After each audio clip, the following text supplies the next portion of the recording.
Hey everyone, so today I'm going to be making vegan peach cobbler. Now it is believed that veganism dates back to over 2,000 years ago.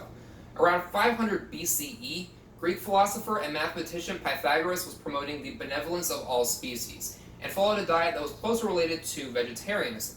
Around the same time, Siddhartha Gautama, also known as Buddha, was discussing vegetarian diets with his followers. In 1806 we saw the earliest forms of veganism taking shape, with Dr. William Lamb and Percy Shelley amongst the first Europeans to publicly object to dairy and eggs for ethical reasons. In 1944, Donald Watson called for a meeting with 5 others to discuss non-dairy vegetarian diets and lifestyles. They were not the first with these ideas, but they were the first to publicly found them despite opposition. They created the name vegan from the first 3 letters and last 2 letters of vegetarian, thus marking it the beginning and end of vegetarian. Alright, let's cook. Alright, so we're just going to start out by peeling the peaches.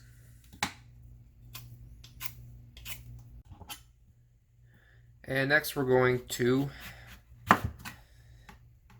cut around the core and cut slices.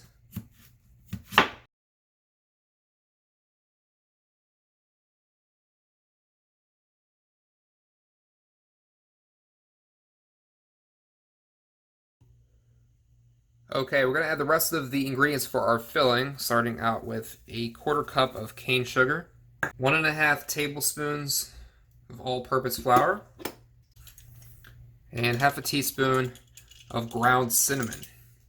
And next we're just going to put our peach mix into a well-greased baking container. I'm using an 8x8 here. And next we're going to mix the topping. 1 1/3 cups of all-purpose flour, 1/2 tablespoon of baking powder, 2 tablespoons of cane sugar, and 1/2 teaspoon of salt.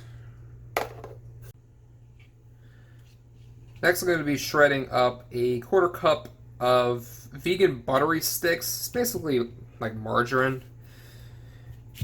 I'm going to shred it up into little pieces. We're going to fold it into the butter and into the flour.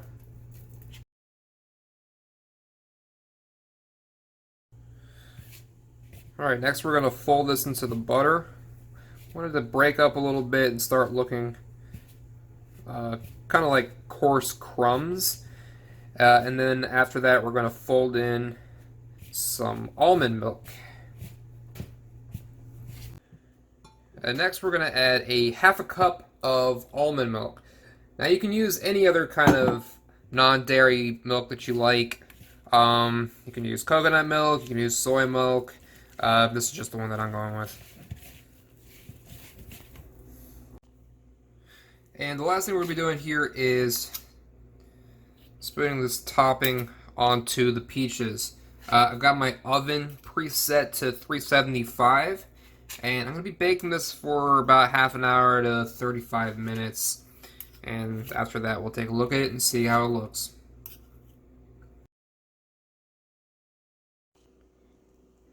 Alright, so I just pulled it out. It's been 30 minutes. Got some nice color on the top. Peaches look like they're cooked all the way through. And that's going to be it. Thanks for watching.